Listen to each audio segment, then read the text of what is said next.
ल read allowed. अब तपाईले मलाई भन्नुस् रिड अलाउड तपाईले गर्दाखेरि तपाईले के सोच्नुहुन्छ, कसरी गर्नुहुन्छ, तपाईको स्ट्र्याटेजी के हो अहिलेसम्म? स्ट्र्याटेजी त थाहा होइन दाइ, म त जस्ट पढ्ने रिडिङ। फुल पढ्नुहुन्छ भन्न खोजेको? फुल पढ्नुहुन्छ? फुल स्टपको बेलामा चाहिँ थोरै एकैछिन ग्याप लिएको जस्तो गर्छु, अनि नत्र चाहिँ सर पढ्छु दाइ। ओके ल यसलाई पढ्नु त, यो टाइमको नगर्नुस्, यसलाई पढ्नु त सर। र पक्न है ल, यो प्रोनाउन्सिएसन नै आएन, यो दुईटा के हो यो? त्यसलाई छोडिदिनुस्, नआएकोलाई छोडिदिनु, स्किप गर्दिने। नआएकोलाई स्किप गर्दिनु, बिगार्नु भन्दा स्किप गर्नु राम्रो। Scientists have achieved the restoration of impaired brain function in mice models of stroke by utilizing small molecules, which may hold promise as a potential therapy for stroke recovery in the future. Explains that the treatment has demonstrated the ability to partially restore communication between nerve cells in significant areas of the brain that are affected by stroke. ल ठिक छ, तपाईले केही change गर्नु पर्दैन, यसमा दामी गर्नु रहेछ। गर्ने यस्तै नै हो, प्रत्येक वर्डलाई चाहिँ क्लियरली बोल्ने हो र यही स्पिडमा बोल्ने हो, यसमा तपाईले केही चेन्ज गर्नु पर्दैन है। एकछिन, यसबाट चाहिँ तपाईको रिडिङमा मार्क्स राम्रो गइरहेको रहेछ। ओके, अब यसमा चाहिँ केही चिजहरू चाहिँ ध्यान दिनुपर्छ, जस्तो मैले के भने स्किप गर्ने भने है। अर्को चिज चाहिँ के ध्यान दिनुपर्छ भने कहिले काहीँ चाहिँ के हुन्छ, एकदम लामो मानौ 3-3.5 लाइनको आयो भने तपाईले प्रिपरेसन जहाँसम्म गर्नु भएको छ नि त्यहाँसम्म मात्रै पढ्नु होला, त्योभन्दा पछाडिको जे तपाईलाई थाहा छैन, देख्नु भएको छैन, यदि सबै प्रिपेयर गर्ने मौका पाउनुभयो भने सबै गर्नुहोस्। जहाँसम्म प्रिपेयर गर्ने मौका पाउनुहुन्छ त्यहाँसम्म मात्रै गर्नुभयो भने तपाईको मेन्टल्ली तपाई पहिले प्रिपेयर हुनुहुन्छ, आत्तिनुहुन्न। र चाहिँ रिड अलाउडमा तपाईले जति बोल्नुहुन्छ त्यति नै 100% कन्टेन्ट हो। तपाईले बोलेको वर्ड मात्रै 100, जस्तो वन लाइन स्ट्र्याटेजी किन काम गर्छ भन्दाखेरि जति बोलेको छ त्यति मात्रै कन्टेन्ट हो, त्यति 100% मिलाउनु पर्यो, द्याट्स इट। स्क्रिनमा त्यो भएको वर्डहरु सबै कभर गर्नुपर्छ भन्ने छैन, कन्टेन्ट भन्ने छैन, भन्ने छैन। कन्टेन्ट भनेको तपाईले बोलेको एटेम्प्ट गरेको वर्ड। मानौ वन लाइन स्ट्र्याटेजीमा मान्छेले के गर्छ, 12 वटा वर्ड मात्रै बोल्छन् तर पनि 90 आउँछ नि त। 90 आउनुको कारण चाहिँ त्यो 12 वटा नै 100% हो है, जति बोल्नु भयो त्यो 100% हो।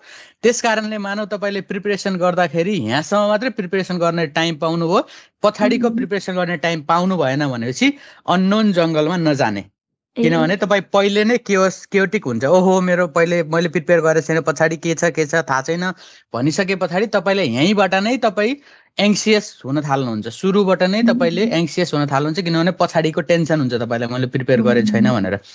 तर त्यो टेन्सन नलिने, यसमा चाहिँ जति टेन्सन लिनु भएन पिटी त्यति सजिलो हो है, जति सिम्पल राख्नुभयो त्यति राम्रो पिटीलाई। अब तपाईको प्रोनाउन्सिएसनमा तपाईलाई समस्या छैन, स्पिडमा समस्या छैन, प्रत्येक लेभल तपाई बोल्नु हुँदो रहेछ। त्यसकारणले तपाईले गर्ने भनेको जुन वर्ड आउँदैन त्यसमा बढी टाइम खर्च पनि नगर्ने। जस्तो यो वर्ड, यो दुईटा वर्ड मलाई पनि आउँदैन, मैले सिधै फ्युचर भन्छु अनि त्यस पछाडि एक्सप्लेनबाट जान्छु। तपाईले पज पनि राम्रै ठाउँमा लिनु हुँदो रहेछ, त्यसमा पनि नो प्रब्लम। अब तपाईले गर्ने भनेको जहाँसम्म प्रिपेयर गर्नुहुन्छ त्यहाँसम्म मात्रै बोल्नुहोस्, त्योभन्दा पछाडिकोमा अननोन जंगलमा गएर बिगार्ने अथवा बिग्रेला नबिग्रेला त्यो आफ्नो ठाउँमा छ, तर रिस्क नलिने, आत्तिने काम चाहिँ नलिने, रिस्क चाहिँ नलिने। मानव यो दुईटा वर्ड तपाईले प्रिपेयर यहाँसम्म मात्रै गर्नु भएको थियो, यो दुईटा वर्ड यहाँ छ भने के गर्नुहुन्छ, तपाईँ बोल्दा बोल्दा बोल्दा बोल्दा आउनुहुन्छ, यहाँ त अड्किनुहुन्छ अब, किन तपाईँ त्यहाँ त प्रिपेयर गर्नु भएको थिएन। त्यस कारणले जहाँसम्म प्रिपेयर गर्नु भएको छ त्यति 100% ढुक्क भएर त्यति चाहिँ गर्ने। जहाँनिर स्किप गर्नु छ मेरो यहाँनिर स्किप गर्नु छ भनेर पहिले त्यहाँनिर स्ट्र्याटेजी बनाउने दिमागमा, अनि सरर बोल्ने अनि जाने।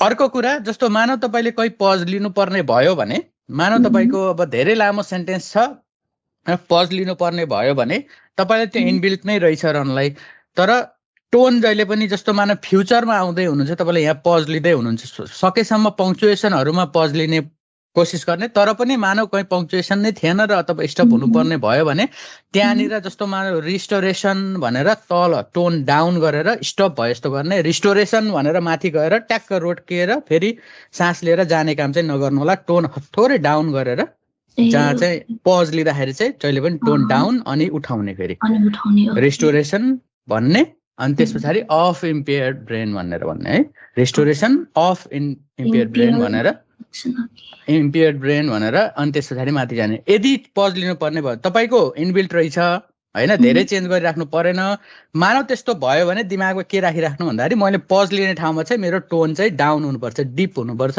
भन्ने चाहिँ थाहा पाइराख्नुहोस् है। अरू भनेको जहाँसम्म प्रिपेयर गरिराख्नु भएको छ त्यति मात्रै बोल्नुहोस्, अरू नबोल्नुहोस्। 100% कन्टेन्ट भनेको जति तपाईँले बोल्नुहुन्छ त्यति मात्रै हो।